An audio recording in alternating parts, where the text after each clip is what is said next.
فأنا ناصح لإخواني بالصدع بالحق تبيض وجوههم. السكوت في مسألة الحزبية يضرها، فاصدع بما تؤمر وأعرض عن المشركين. سلامي على دماج ورجالها والشيخ يحيى ودار العلم يا سعد بانيها. بسم الله الرحمن الرحيم. الحمد لله حمدا كثيرا طيبا مباركا فيه كما يحب ربنا ويرضى، وصلى الله على نبينا محمد وعلى آله وصحبه وسلم تسليما كثيرا مزيدا. ثم أما بعد، إخواني الكرام أكرمني وأكرمكم الله تعالى جميعا.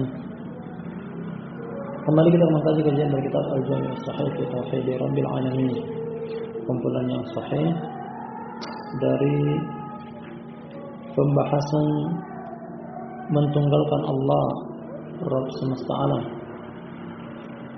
Ini materinya tauhid yang ditulis oleh Fadilatul Syekh Abu Amr Abdul Karim Al-Hajuri Al-Umari hafizahullah taala.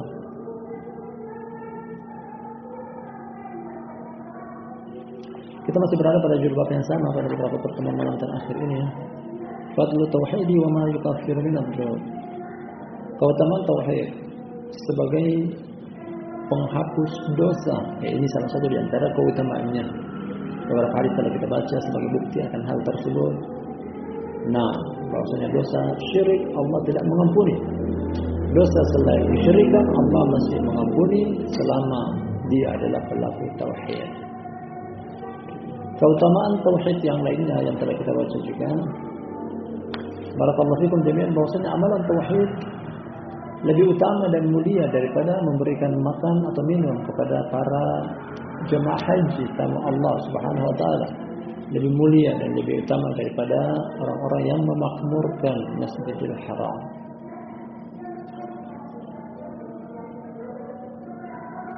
Kita akan ambil hadis yang berikutnya. Kata Syekh Abu Amr Abdul Karim Al-Hajuri Al-Umari hafizahullah taala, As-sadisatu wa sab'un, hadis yang ke-76. Lumayan panjang juga, kita akan baca. Hadis yang ke-76. Qala Imam Ahmad rahimahullah, berkata Imam Ahmad semoga Allah taala merahmatinya. Qala haddatsana Sulaiman bin Harb. Nah, Sulaiman bin Harb Abu Ayyub Al-Azdi Al-Basri, dan dia thiqah yang terpercaya, diberikan rekomendasi oleh termasuk Imam An-Nasa'i, Imam Ahmad bin Hanbal. Qala haddatsana Hammad bin Zaid bin Dirham Abu Ismail Al-Jahdami. Nah, di sana ada Hammad yang sederajat juga dengan ini, Hammad bin Salamah. Nanti akan datang pada hadis yang setelahnya.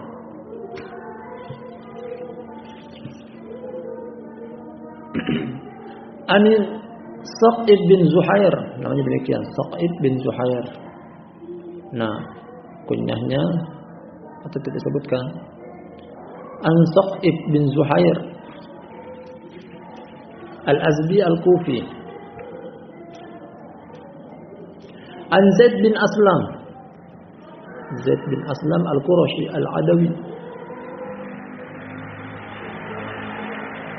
Qala Hammad adunnuhu an Atha bin Yasar an Abdullah bin Amr. Hammad bin Zaid di atas menyebutkan, aku mengira bahwasanya jalurnya adalah dari Atha bin Yasar dari Abdullah bin Amr. Terakhir bahwasanya ini adalah hadisnya Abdullah bin Amr bin As. Qala kata Abdullah bin Amr bin As, seorang sahabat yang muda belia di zaman Rasulullah SAW, dijuluki dengan Adilus Sahabah.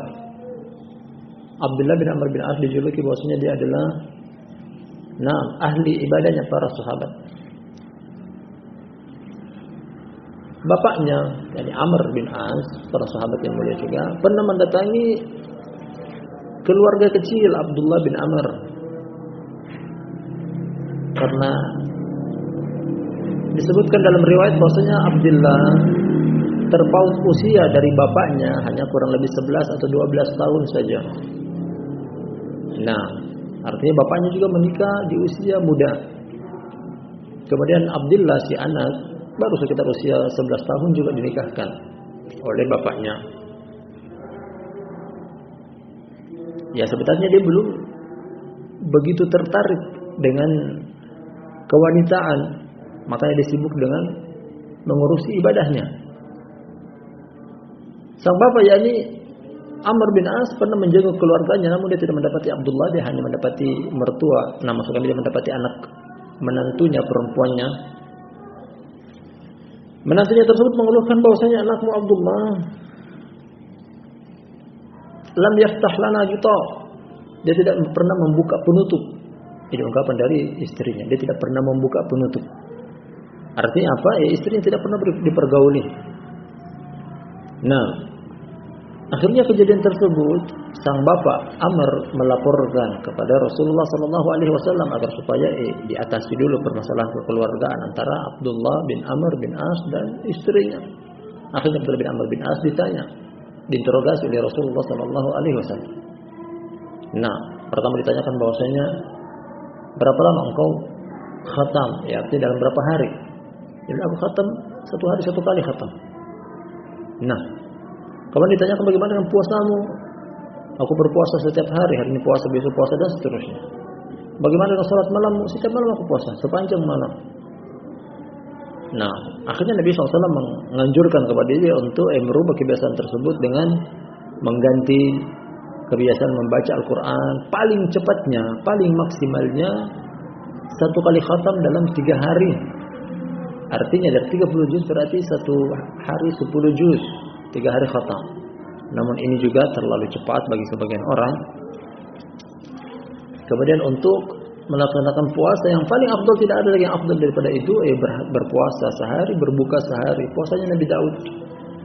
Kemudian, sepanjang malam jangan juga digunakan untuk setiap malam dan sepanjang malam. Namun sekali-sekali tidur, sekali-kali sholat malam. Dari situlah dia dijuluki dengan Abidus Sahabah, sahabat yang ahli ibadah. Jadi seorang dikatakan ahli ibadah ketika mengamalkan 3 amalan yang utama ini. Khatam Al-Quran, sholat malam, dan juga rajin berpuasa. Kalau kata Abdullah, kunna inda Rasulillah sallallahu alaihi wasallam. Dahulunya kami pernah di sisi Rasulullah sallallahu alaihi wasallam. Faja'a rajulun min ahli al-badiyah. Datang seseorang dari pedalaman, dari Badui Arab. Artinya biasanya bukan dari dalam kota Madinah, di luar. Orang dari pelosok. Alaihi jubbatu sijan mazruratun bid-dibaj. Dia mengenakan pakaian yang dihiasi dengan sutera. Ada sedikit potongan sutera di pakaian dia tersebut. Padahal mengenakan pakaian sutera kemasannya adalah terlarang, apalagi bagi laki-laki. Dikecualikan untuk mengenakan sutera dengan alasan ketika ada penyakit alergi atau gatal. Kain sutera tersebut diletakkan di tempat yang terdapat alergi atau gatal, kemudian dilapisi dengan pakaian seperti biasa. Karena konon katanya itu selain bisa menghalangi tidak gatal kulit yang terserang gatal tersebut, selain itu juga bisa menyembuhkan, bisa menghilangkan gatal-gatal. Datang seseorang kepada Rasulullah SAW sedang mengenakan pakaian jubbah, di sini sebutkan jubbah. Yang dihiasi dengan kain sutera. Faqala, dia mengatakan, ala inna sahibakum hadha qad wada'a kulla farisin ibni farisin. Qala yuridu ayyadu kulla farisin ibni farisin. Orang ini mengatakan, sesungguhnya teman kalian ini, yakni yang diinginkan adalah Rasulullah SAW. Yang diinginkan adalah Nabi SAW. Bahwa teman kalian ini telah merendahkan, artinya tidak memberikan posisi bagi pengembala atau penunggang kuda. Wa yarfa kulla ra'in ibni ra'in, dan dia mengangkat justru dia ingin merendahkan orang yang dikatakan joki kuda, justru mengangkat orang yang mengembala kambing. Artinya dia menganggap bahwasanya Nabi sallallahu alaihi wasallam membalik keadaan. Orang yang rendah beliau ingin angkat, orang yang mungkin memiliki jabatan ingin direndahkan. Hanya sekedar anggapan dari orang ini. Wailah tinggi rendah derajat seseorang bukan karena dia profesi pengembala atau joki kuda dan semisal, bukan itu. Ketakwaan. Namun sekedar anggapan dari dia. Qala kata Abdullah bin Amr bin As perawi hadis ini, fa akhadha Rasulullah sallallahu alaihi wasallam bi majami'i jubbatihi wa qala. Akhirnya Rasulullah sallallahu alaihi wasallam menggenggam kerah jubah orang ini. Maka dikatakan jubah. Yang kita kenakan ini namanya qamis, baju. Sedangkan jubah adalah pakaian luaran. Nah, jubah biasanya adalah dikenakan bagian luar, memiliki belahan dari atas sampai bawah. Namanya jubah. Yang punya kita yang sering kita pakai harian ini namanya qamis. Sedangkan jubah sendiri ada pakaian luaran, lapisan bagian luar. Seperti pakaian yang sering dikenakan oleh imam-imam Masjidil Haram ketika mengimami. Jubah, namanya jubah. Seraya mengatakan, ya Rasulullah SAW memegang kerah baju atau jubah orang tersebut sambil berkata, ala ara alaika libasa man la ya'kil. Ketahuilah bahwasanya aku telah melihat pada diri engkau pakaian orang yang tidak berakal. Ini bentuk hinaan dari Nabi SAW. Pakaian tidak berakal artinya adalah pakaian yang barakallahu fikum jami'an terlarang hukum asalnya mengenakan pakaian berbahan dasar kain sutera.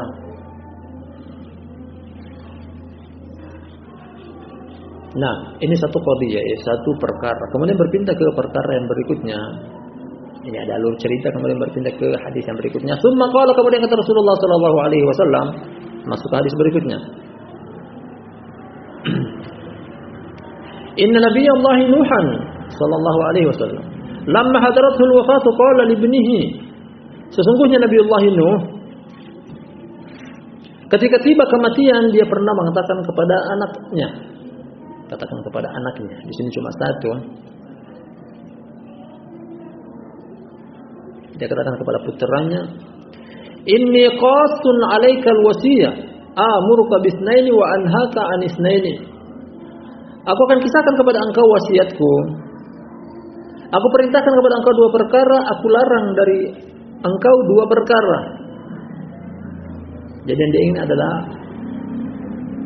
sampaikan wasiat di akhir hayatnya kepada putranya. Isi wasiatnya tersebut dia akan sampaikan dua perintah dan dua larangan. Diperinci oleh Nabi Nuh alaihi salam di akhir hayat, disampaikan wasiatnya, "Amuruka bi la ilaha illallah fa inna samawati sab'a wal ardin sab'a law wudi'at fi kiffatin wa wudi'at la ilaha illallah fi kiffatin rajahat bihinna la ilaha illallah." Aku perintahkan engkau yang pertama kali ini. Karena ada dua hal. Yang pertama adalah dengan kalimat la ilaha illallah. Berikan perhatian lebih. Ucapkan, amalkan, dakwakan, sampaikan la ilaha illallah. Karena sesungguhnya langit yang 7 serta bumi yang 7, 7 lapis langit dan bumi lapis 6, 7 lapis bumi, diletakkan pada satu neraca timbangan, kemudian diletakkan pula la ilaha illallah pada neraca timbangan yang lainnya, artinya ingin dibandingkan. Niscaya la ilaha illallah lebih unggul. Lebih unggul. Kalau yang sebelumnya tentang mizan, timbangan amalan, seluruh catatan dosa di satu lembaran. Dengan begitu banyaknya, panjangnya, lebarnya, 99 catatan amalan, satu catatan amal sejauh mata memandang, seluruhnya berisikan kejelekan. Ditimbang dengan la ilaha illallah masih unggul, berat. Tiap lebih daripada itu lagi, bahkan di sini adalah 7 lapis langit, 7 lapis bumi, seluruhnya. Bukan cuma sekedar catatan lembaran catatan amalan, ini bahkan langit dan bumi, 7 lapis lagi, seluruhnya. Namun tetap la ilaha illallah lebih unggul. Dan di sini letak keutamaan kalimat la ilaha illallah. Yang berikutnya, perintah kedua dari Nabi Nuh kepada putranya. Walau anna samawati sab'a wal ardin sab'a kunna halqatan mubhamatan fasamatuhunna la ilaha illallah wa subhanallahi wa bihamdihi. Fasamatuhunna la ilaha illallah. Seandainya langit yang 7, demikian juga bumi yang 7, 7 lapis langit seluruhnya, 7 lapis bumi seluruhnya, dibuat dalam bentuk lingkaran, dibuat dalam susunan melingkar, satu gugusan melingkar. Nah, langit melingkar, bumi melingkar, bentuk gugusan melingkar. Niscaya la ilaha illallah akan merobek lingkaran tersebut, akan merusak lingkaran tersebut. Artinya apa? Seberapa besarnya juga kekuatan langit dan bumi dalam membentuk satu gugusan tertentu, la ilaha illallah bisa merubahnya, merusaknya. Berikutnya, wa subhanallahi wa bihamdihi. Nah, la ilaha illallah wa subhanallah, dan satu rangkaian ini. Fa innaha salatu kulli syai'in wa biha yurzaqul khalq. Kalimat la ilaha illallah subhanallah wa bihamdihi itu adalah salatnya segala sesuatu. Segala sesuatu salat kepada Allah Subhanahu wa taala. Salat dalam kata arti maknanya salat secara bahasa adalah doa, ibadah. Dan bentuk ibadah segala sesuatu seluruh makhluk. Dan juga pembenaran dari surat Al-Isra kata Allah Subhanahu wa taala, "Wa in min syai'in illa yusabbihu bihamdihi walakin la tafqahuna tasbihahu." Tak satu pun yang ada di langit dan di bumi ini, di alam semesta ini, kecuali bertasbih kepada Allah, memuji Allah, beribadah kepada Allah. Akan tetapi kalian wahai manusia tidak mengetahui tentang bagaimana tasbihnya mereka. Tak satu pun, berarti segala sesuatu. Benda hidup yang kita istilahkan dengan benda padat, benda cair, gas. Artinya tidak keluar makhluk ciptaan Allah dari ini. Yang hidup ataupun yang mati, seluruhnya bertasbih. Bentuk tasbih mereka adalah la ilaha illallah. Wa biha yurzaqul khalq, dan dengan kalimat la ilaha illallah juga makhluk diberikan rezeki. Ini semuanya penyebutan tentang keunggulan la ilaha illallah, keutamaan kalimat la ilaha illallah, keutamaan tauhid. Wa anhaka anisyirki wal kibr. Nah, tadi dua perintah, kali ini dua larangan. Dan aku melarang engkau dari yang pertama kesyirikan, yang kedua kesombongan. Nah, titik sampai di sini hadis Rasulullah sallallahu alaihi wasallam. Dilanjutkan, qala kata Abdullah bin Amr bin As, qultu aikila ya Rasulullah, hadza syirku qad arafnahu, famal kibru. Ada yang bertanya, wahai Rasulullah, kesyirikan kami telah tahu. Penyembahan kepada selain Allah. Kalau begitu apa yang dimaksud dengan kibr? Sombong. Apa yang dimaksud dengan kibr? Dia tanya, orang ini tanya, tidak sebutkan siapa dia. Kemudian dia sendiri memperinci, ayyakuna li ahadina na'laini hasanatani lahuma, na'lani hasanatani lahuma syarikani hasanan. Apa yang dimaksud dengan kesombongan adalah seseorang memiliki dua buah sendal yang bagus, dengan dua tali sendal yang bagus. Apakah itu termasuk kesombongan? Dia mengenakan sendal namun bagus. Bukan dengan maksud pamer, cuma suka aja dengan yang pakaian yang bagus. Qala la, tidak, bukan itu dimaksud dengan sombong. Artinya hukumnya boleh seseorang mengenakan sendal yang bagus, pakaian yang bagus. Qala ayakuna li ahadina hullatun yalbasuha. Apakah dimaksud dengan kesombongan adalah seseorang dari kami memiliki pakaian hullah. Hullah pernah kita terangkan terdiri, jenis pakaian terdiri dari dua potong, atasan dan bawahan. Dan terpisah. Biasanya bentuknya selendang sama sarung atau baju sama sarung. Dan tidak dikatakan hullah kecuali dari bahan yang sama, corak yang sama, warna yang sama. Kalau putih-putih semuanya, kalau merah-merah semuanya. Apakah itu dimaksud dengan sombong seseorang mengenakan pakaian yang bagus? Qala la. Mereka katakan tidak, bukan itu yang dimaksud sombong. Al-kibru huwa ayyakuna li ahadina dabatun yarkabuha. Apakah dimaksud dengan kesombongan seseorang dia memiliki kendaraan yang dia naiki, dia mengendarai. Qala la, bukan itu. Nabi sallallahu bukan seperti itu. Qala afahu ayyakuna li ahadina ashabun yajlisuna ilaih. Apakah yang dimaksud dengan kesombongan seseorang memiliki teman-teman dan dia duduk di antara teman-teman dia tersebut? Qala la, tidak, bukan itu juga dimaksud dengan kesombongan. Kila dikatakan kepada beliau, ya Rasulullah, famal kibr. Wahai Rasulullah, kalau begitu apa yang dimaksud dengan sombong? Diterangkan oleh beliau secara terperinci, qala safahul haqqi wa ghamsun nas. Mengingkari al-haq dan meremehkan umat manusia. Safahu ingkarul haq. Nah, secara bahasa safahu artinya bodoh. Acu tak acu dengan al-haq, tidak tahu, tidak mau cari tahu.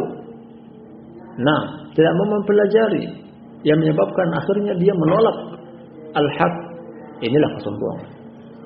Semana dengan yang datang dari Sahih Muslim dari Ibnu Mas'ud, al-kibru batarul haqqi wa ghamtun nas. Semakna bahwasanya al-haq adalah menolak kebenaran dan meremehkan orang lain. Titik sampai di sini hadisnya. Kita baca dulu riwayatnya. Kata Syekh Abu Amr Abdul Karim Al-Hajuri Al-Umari, warwahu Ahmad. Namun dengan salah sedikit berbeda. Qala haddatsana Wahab bin Jarir an Atha bin Yasar bihi. Nah, Imam Ahmad meriwayatkan juga. Dan ada juga jalan yang lainnya. Warwahu Al-Bukhari fil Adab al-Mufrad. Qala haddatsana Sulaiman bin Harb. Sama di atas tadi. Naam. Abu Ishaq. Qala haddatsana Hammad bin Zaid an As-Saqabi bin Zuhair an Zaid bin Aslam qala la a'lamuhu illa an Atha bin Yasar an Abdullah bin Amr bihi, dan seterusnya. Jadi hadis ini diriwayatkan oleh Imam Ahmad pada dua jalan yang berbeda, satu jalan yang sama dari Imam Bukhari dalam Adabul Mufrad, dan hadisnya adalah sahih. Terakhir kata beliau di sini redaksi hadisnya dari sang penulis, beliau memvonis ada hadisun sahih. Kemudian keterkaitan antara hadis ini dengan judul bab di atas jelas sekali bahwasanya keutamaan kalimat la ilaha illallah, nah dia lebih berat bahkan dari 7 lapis langit dan 7 lapis bumi ketika digabungkan seluruhnya. La ilaha illallah masih unggul. Menunjukkan tentang keutamaan kalimat tauhid, menunjukkan tentang agungnya kalimat tauhid, karena terkandung di dalamnya keikhlasan, terkandung di dalamnya barakallahu fikum jami'an keagungan, keutamaan Allah Subhanahu wa taala. Tidak ada yang lebih unggul, tidak ada yang lebih berat daripada kalimat tauhid la ilaha illallah. Nah, akan datang nanti juga di hadis-hadis yang berikutnya bahwasanya seseorang dikatakan fi sabilillah ketika yang dia tinggikan adalah la ilaha illallah. Dalam hadis dalam sahih, man qatala litakuna kalimatullahi hiyal ulya fahuwa fi sabilillah. Barang siapa yang berperang dengan maksud dan tujuan untuk meninggikan kalimat la ilaha illallah, maka dialah yang disebut fi sabilillah. Nah, fi sabilillah. Orang tersebut selalu di atas jalan Allah. Dia kaji la ilaha illallah fi sabilillah. Dia mengajarkan orang lain la ilaha illallah fi sabilillah. Nah, dia mendakwakan kalimat la ilaha illallah fi sabilillah. La ilaha illallah barakallahu fikum jami'an yang diungkapkan oleh sebagian ulama dengan kalimat tauhid memiliki keutamaan yang luar biasa. Di antaranya adalah apa yang kita baca dari hadis Abdullah bin Amr bin As di sini tentang la ilaha illallah lebih unggul bahkan dari 7 lapis langit, 7 lapis bumi. Bahkan lebih unggul daripada bisa merusak, bisa memisahkan antara langit dan bumi seluruhnya 7 lapis ketika digabungkan menjadi satu gugusan lingkaran. La ilaha illallah bisa merusaknya. Subhanallah. Kemudian dari hadis ini kita terangkan bahwasanya la ilaha illallah adalah jenis peribadatan seluruh makhluk. Fa innaha salatu kulli syai'. La ilaha illallah adalah tata cara ibadahnya segala sesuatu. Makhluk beribadah kepada Allah. Nah, baik yang kita ketahui ataupun yang kita tidak ketahui, itu dengan la ilaha illallah. Demikian juga dalam perantara la ilaha illallah, Allah memberikan rezeki kepada hamba-hambanya. Selama la ilaha illallah masih tegak di permukaan bumi, masih akan turun dalam kasih sayang Allah Subhanahu wa taala. Nah, mungkin cukup barakallahu fikum jami'an satu hari kita ambil pada hari ini karena lumayan panjang. Nah, hadis Abdullah bin Amr bin As riwayat Imam Ahmad dan juga riwayat Imam Bukhari namun dalam kitab Al-Adabul Mufrad. Wallahu taala alam bisawab. Nah, kita cukupkan sampai di sini. Subhanakallahumma wa bihamdik asyhadu an la ilaha illa anta astaghfiruka wa atubu ilaik.